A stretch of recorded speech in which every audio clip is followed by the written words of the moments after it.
Y ahora que me salga. Bueno, muy bien. Estamos en este conversatorio con Diana Jiménez.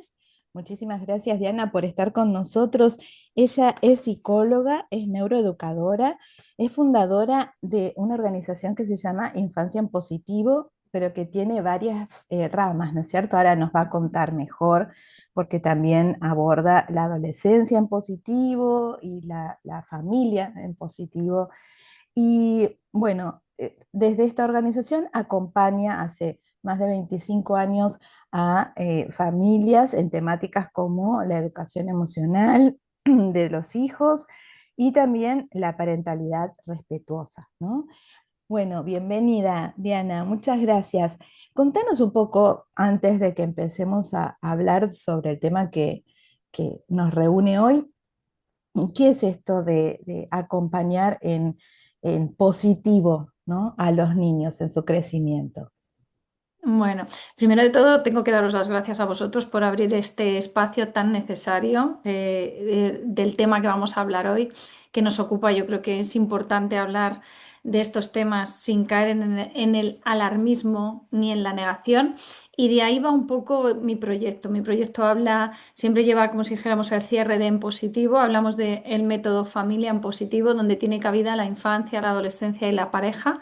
Y desde hace más de 25 años, como bien dices tú, trabajo tanto con familias como con educadores, ayudándoles sobre todo a entender que las relaciones entre las personas se pueden mejorar si sabemos cómo hacerlo. Importantísimo, claro que sí. Bueno, en relación a la atención, eh, Ujú. que es un poco lo de lo que queríamos conversar, los docentes hoy se quejan todo el tiempo de que es muy difícil, bueno, llamar la atención de los Ujú. estudiantes, poder, digamos, invitarlos a concentrarse para que puedan aprender. Sabemos que la atención es clave para el aprendizaje. Y ni hablar si les proponen la lectura de un texto que tenga una cierta extensión. ¿Qué está Ujú. pasando con el tema de la atención hoy? ¿Son responsables las pantallas directamente en este debilitamiento que observamos? Sí, pues fíjate que es curioso porque sí que estamos observando que hay una relación relativamente directa, ¿no? Hablamos de causa y efecto y es que sabemos que el cerebro infantil, si nos vamos a la infancia, pero también a la adolescencia, es un sistema complejo en donde es necesario todavía ese acompañamiento adulto, que haya un buen vínculo, que haya una regulación emocional, la importancia del sueño que estamos viendo hoy, los niveles de estrés a los que se enfrentan la juventud hoy día. Y, por supuesto el tema de las pantallas, ¿no? Cada vez están consumiéndose más el uso de las pantallas y claro, cuando hablamos de lectura sabemos que para poder leer hace falta funciones ejecutivas como tener atención sostenida, la memoria de trabajo, la inhibición de impulsos y todo esto va a depender de esa corteza prefrontal, de un entrenamiento previo y está en pleno desarrollo en la infancia y en la adolescencia. ¿Qué ocurre? Que las pantallas están interfiriendo en esa atención plena, en ese desarrollo de funciones ejecutivas. Entonces, cuando tenemos un niño o un adolescente que está acostumbrado al manejo de las pantallas, que muchas veces y en la mayoría de los casos lo que estamos viendo es que se aprende de manera intuitiva, no hay un aprendizaje real, un acompañamiento donde se hace un uso progresivo del uso de la pantalla, al final lo que estamos viendo es que las funciones que se necesitan para esa lectura se debilitan y ese cerebro no está bien entrenado precisamente para la lectoescritura, como en este caso hablamos. Con lo cual, es verdad que la pantalla está interfiriendo porque está generando hábitos que interfieren en ese desarrollo de las funciones necesarias para la lectoescritura. Claro, exactamente. Y esa, digamos, en ese caso, ¿recomendarías, digamos, revertir este camino Mm. que se fue construyendo y quitar las pantallas? Porque una de las cosas que las escuelas empiezan a hacer es prohibir las pantallas, ¿no? Después de que se hizo tanta, digamos, tanto énfasis en que Ujú. ingresaran las pantallas en el aula, ahora queremos echarnos atrás. ¿Es tan drástico, tan así? ¿Necesitamos, digamos, desintoxicarnos de las pantallas? Fíjate, hace ya mucho tiempo, no sé muy bien la fuente fiable, pero hace tiempo yo escuché que Argentina era uno de los países que estaba a la cabeza, o sea, eran los pioneros, tenían una capacidad, digamos, educativa por encima de la media y sin embargo cuando entraron las pantallas, que todos sabemos que fue un poco a raíz de esa pandemia que se vivió, resulta que encontramos que justo ha caído en picado ese nivel, ¿no? Con esa excusa de meter la pantalla en los centros educativos, que parecía una promesa de todo va a mejorar, vemos que ha provocado el efecto contrario. Entonces, ¿se puede mejorar, se puede revertir esos efectos como tú me dices? Sí, gracias a que el cerebro tiene una cosa que se llama la neuroplasticidad. Entonces, sí que se puede revertir. Lo que pasa es que es importante que se haga ese trabajo. Entonces, ¿prohibir va a servir de algo? No, porque hoy día sabemos que las pantallas las tenemos inmersas en nuestra vida. Una mamá da a luz y ya tiene el bebé en brazos, lo está amamentando y está con el móvil. O sea, los Ujú. niños ya viven rodeados de pantallas. Entonces, pretender prohibirlos no va a servir. Y además sabemos que incluso en la adolescencia, cuanto más prohíbas algo, más deseo vas a generar. Lo que sí que es cierto es que sí que podemos hacer un reequilibrio, ¿no? Empezar a entender que sí que podemos mejorarlo y que cuando disminuimos esa sobreestimulación con la pantalla va a mejorar el sueño, como decía antes, que es importantísimo. Aparece más tiempo de juego no estructurado. Hoy día sabemos además que en las huellas dactilares tenemos terminaciones nerviosas que van directamente al cerebro y nos ayudan y facilitan el aprendizaje, con lo cual recuperar otra vez el trabajo manipulativo, el contacto de leer en papel, que también ayuda. Entonces, no se trata de prohibir, sino se trata de equilibrar, de balancear. Entonces, bueno, por un lado, pues esto que decía antes, regular el entorno en el que los chicos se mueven con respecto a las pantallas, entonces empezar a crear horarios y espacios que sean libres sin pantallas, o sea, como que haya un tiempo para todo. De hecho, cuando los chavales saben que tienen un tiempo de pantallas y un tiempo en que no, se pueden organizar mucho mejor, ¿no? Yo ya sé que voy a tener un tiempo de pantalla, pues mientras puedo hacer juegos de mesa, otro tipo de juego, deporte al aire libre, que es muy importante. Y luego también generar espacios donde haya interacción real, porque fíjate que una de las cosas que nos decían Silvana es que cuando los chicos veían la tele, sobre todo con niños pequeños, se pensaba que iban a desarrollar un vocabulario muchísimo mejor y sabemos que no. Al final son niños que son meros espectadores en una pantalla, les está llegando la información y no están desarrollando ese lenguaje, con lo cual es necesario que hagamos lecturas compartidas, conversaciones, contar historias en familia, todo lo que pueda volver a enriquecer que realmente haya esa conexión y ese espacio de comunicación mutuo. Y luego, sobre todo, también tener en cuenta que en las pantallas estamos viendo que hay una sobreestimulación que estábamos comentando antes. Entonces, esto genera que en los niños haya más desregulación emocional. Entonces, trabajar esa regulación que al final los niños necesitan, pues como decía, un vínculo sano, un adulto que esté regulado emocionalmente, que haya un espacio de calma, porque sabemos que sin calma no hay aprendizaje y que el cerebro no va a aprender por castigo y por prohibición, sino por acompañamiento, por coherencia, por repetición, por vínculo y trabajar en eso. Claro, por vínculos afectivos, ¿no? Nos falta mucho de estas actividades que Sí. conecten, incluso que conecten desde el lenguaje, ¿no? Pero Ujú. que sea esto que decías, estar expuesto al lenguaje de una pantalla, eso no nos permite evolucionar o desarrollar más lenguaje porque falta lo afectivo. Pero Ujú. qué pasa con los papás? Digo, ¿qué pasa con los padres? Porque los adultos también estamos absortos frente a las pantallas, esa escena que recién pusiste como ejemplo, ¿no? La mamá que está amamantando a su bebé recién nacido y mira la pantalla, yo observo mucho eso en la calle, mamás que arrastran su carrito con el bebé y van mirando una pantalla que es muy peligroso, pero lo hacen, o sea, no pueden sacar sus ojos de ahí. ¿Qué hacemos con estos adultos que tienen que guiar, pero al mismo tiempo tienen el mismo problema que están experimentando sus hijos? Porque de alguna manera llegó, digamos, a instalarse en sus hijos, ¿no? Exacto. Fíjate que, claro, nosotros las pantallas llegaron, por decirlo de alguna manera, así como de repente, y entonces estamos poniéndonos al día, pero a pasos agigantados. La tecnología va mucho más rápido de lo que nosotros podemos llegar a ser capaces de entender cómo nos está afectando. ¿Y qué ocurre? Que En los niños lo vemos como más evidente, decimos, bueno, es que se genera adicción, es que vemos que están más desregulados emocionalmente, pero es que resulta que los adultos también. Cada vez nos encontramos más adultos con síntomas de apatía, desesperanza, sensación de pérdida de foco, de no verle valor a la vida.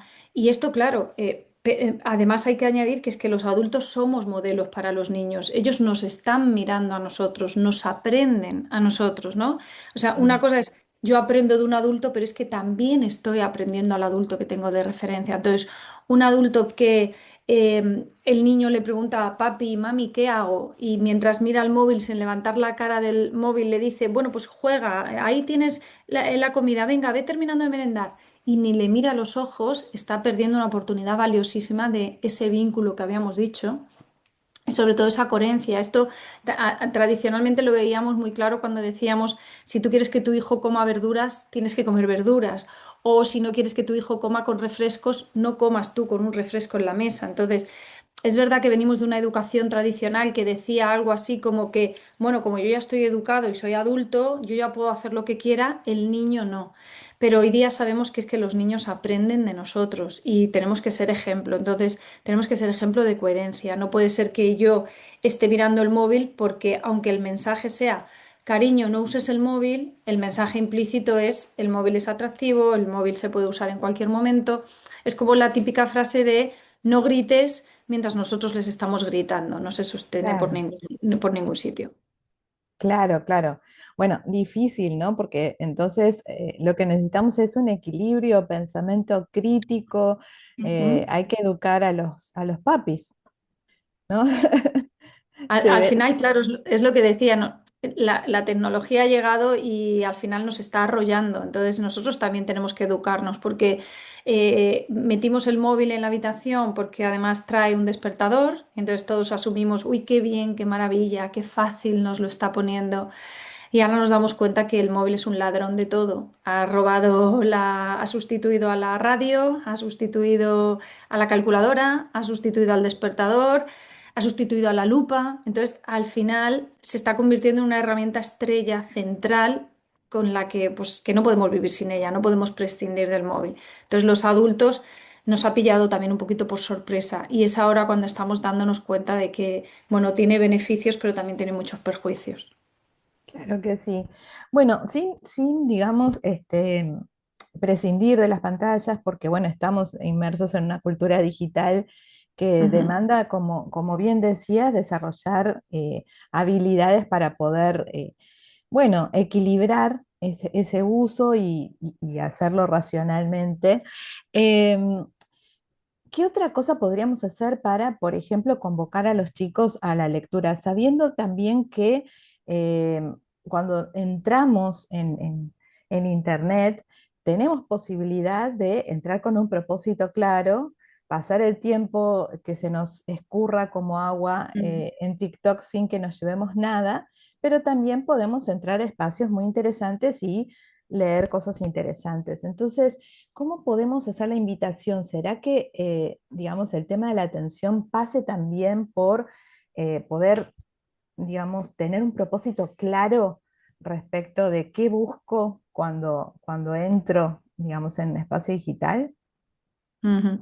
Fíjate que, exacto, cuando entremos al espacio digital, lo ideal es tener un propósito, un para qué, porque cada día vemos que se usa más como entretenimiento, entonces al final tenemos que diferenciar cuando los adultos aparentemente lo tenemos más o menos claro, ¿no? Tenemos el ordenador de oficina y sabemos que es para trabajar, pero luego, claro, el móvil nos acompaña en todo momento, entonces me aburro, saco el móvil, voy a comer, saco el móvil. Voy al baño, saco el móvil. Entonces, son hábitos que nos tenemos que quitar, nos tenemos que empezar a reeducar sobre esto. Entonces, podemos hacerlo, claro que podemos hacerlo. Como tú dices muy bien, pues entrar a Internet con un propósito, sabiendo que entro para algo. Entonces, en el caso de los chicos igual, pues voy a entrar porque voy a leer, ¿vale? Voy a investigar sobre un tema. Bueno, pues tiene un sentido. Y si lo voy a hacer porque lo quiero usar como ocio, entonces tengo que tener claro cuál es mi tiempo de ocio. Porque si no es muy fácil entrar y no salir. Seguro que ya te has fijado que esto es infinito, ¿no? Este scroll infinito del que hablan.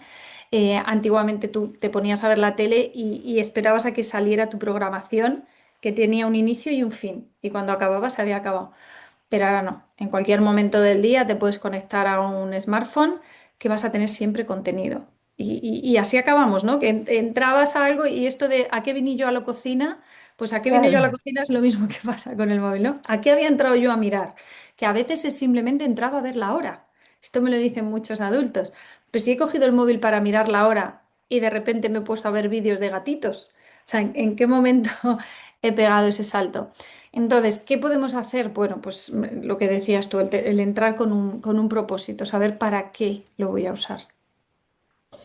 sí, también mientras te escuchaba pensaba que tenemos los adultos, y creo que trasladamos esto bastante a los chicos, un temor a quedarnos sin nada por hacer, ¿no? Esto de llevar el móvil a Aburrimiento. todas partes, ¿no? Mm, ¿Por qué tenemos tanto miedo a aburrirnos un poco y le trasladamos esto a los chicos, ¿no?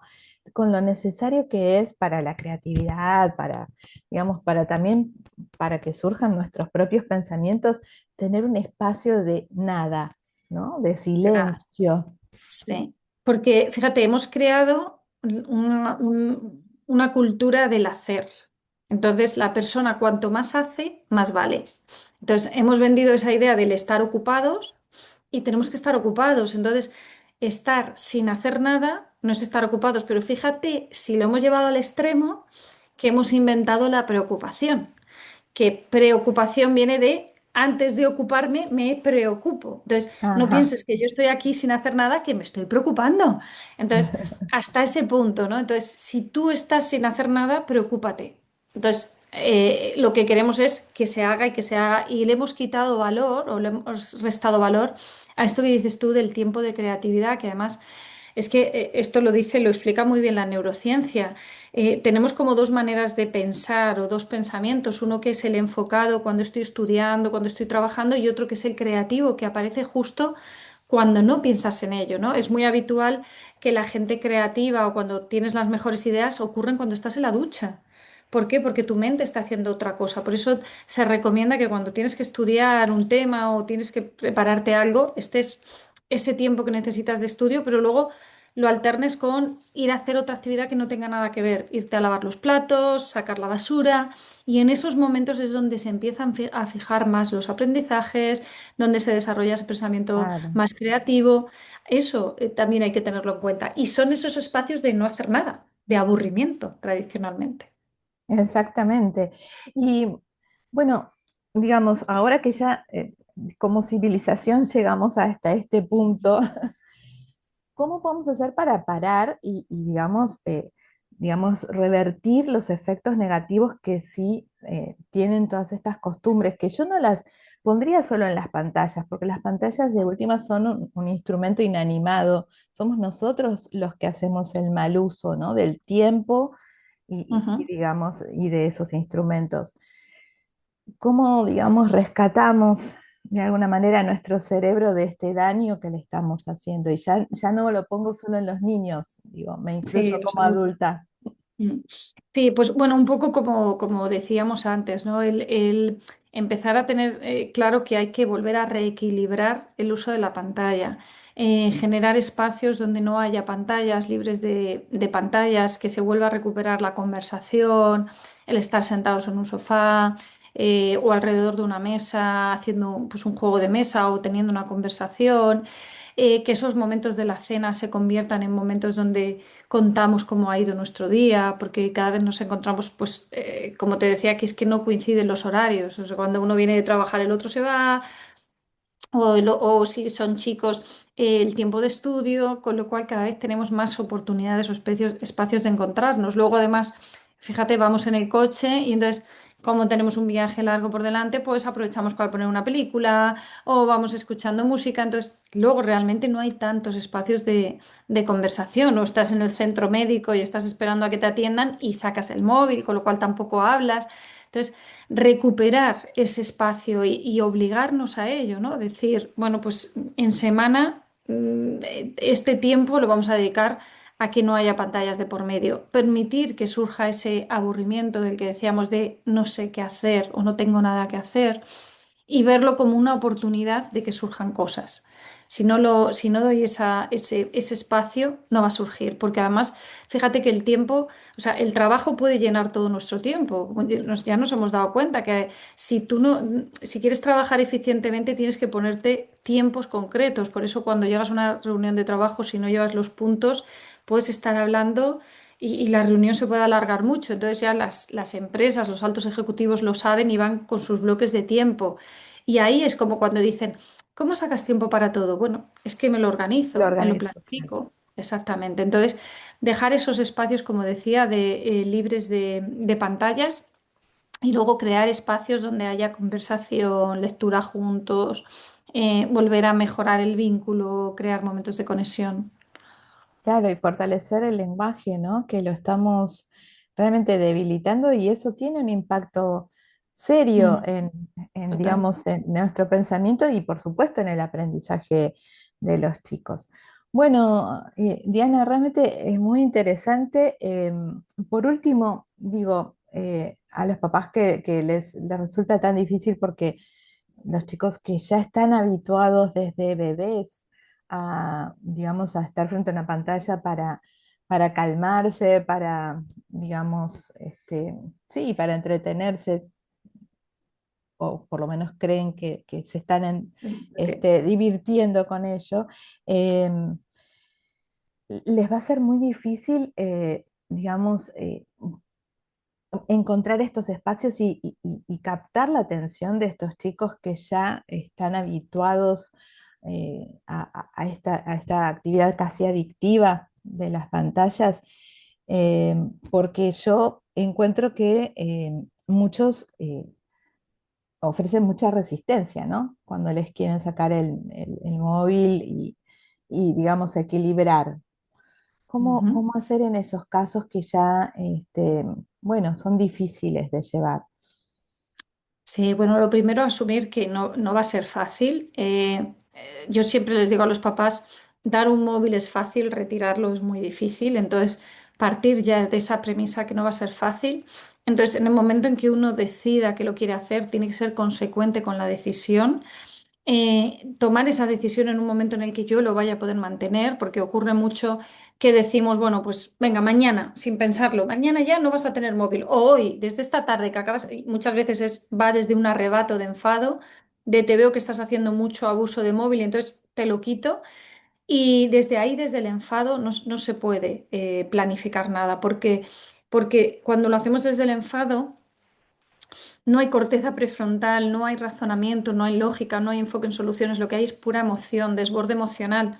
Entonces, desde ahí yo como adulto creo que estoy siendo racional, pero realmente es un impulso. Entonces, es mejor hablarlo y planificarlo. Entonces, yo me siento con mi hijo, con mi hija y le digo, cariño, me estoy dando cuenta que esto del móvil se nos está yendo de las manos. Yo te regaño todos los días, estoy todos los días detrás de ti, oye, no uses el móvil, tal. Entonces, quiero que lo hagamos de otra manera. Entonces, tener en cuenta que nuestros hijos se van a quejar porque es lo que tienen que hacer. Y yo siempre se lo digo a los papás, el papel de tu hijo es romper los límites y el tuyo es ponerlos. No hay otra, Claro, ¿no?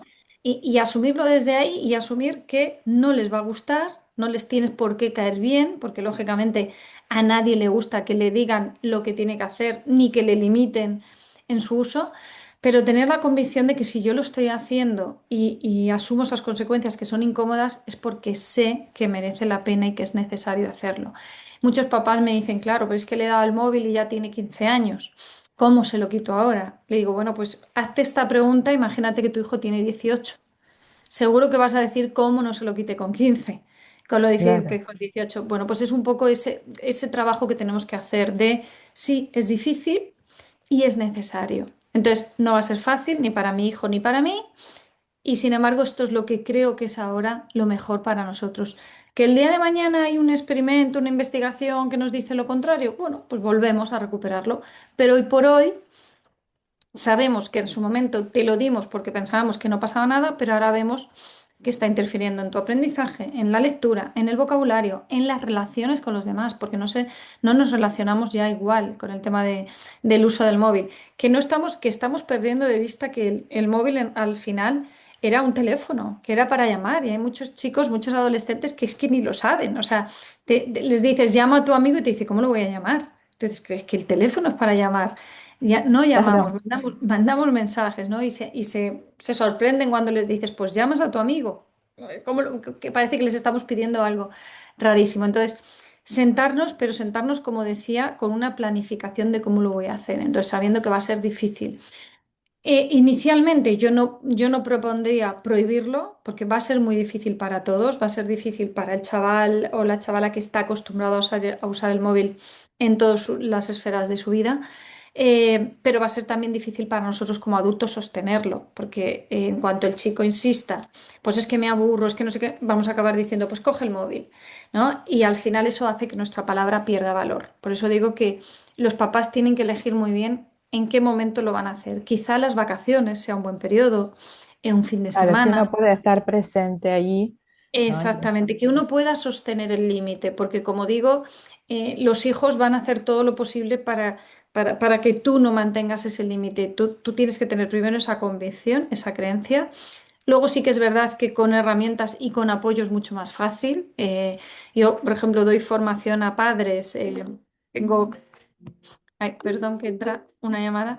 Digo, tengo formación a padres, doy cursos y muchos de los papás me dicen qué diferente es sentirme acompañada, ¿no? Estoy recibiendo una ayuda por tu parte, a tener que hacerlo sola o estar en un grupo con otros papás que también se apoyan entre ellos. Claro, porque yo pensaba, bueno, la recomendación que nos das es consensuarlo, digamos, fundamentarlo también para Ujú. que el chico entienda que no es una cuestión lineal, pero digo, una vez que llegamos a este consenso y decidimos iniciar el recorrido, como adulto, ¿cómo guío, digamos, a este chico? ¿Cómo hago para despertar su curiosidad? En el caso de los niños, me parece que es más sencillo que en el de los adolescentes, es fácil recuperar esa curiosidad por, no sé, descubrir otras cosas, iniciar otro tipo de actividades o rutinas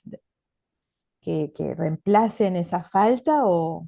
Claro, lo ideal, por eso decía, es que se haga con algo planificado, consensuado, que haya un plan alternativo, como decíamos, porque efectivamente muchas veces esa decisión viene desde la impulsividad de te estoy viendo con el móvil, veo que no estudias y entonces te lo quito, ¿no? Te lo saco.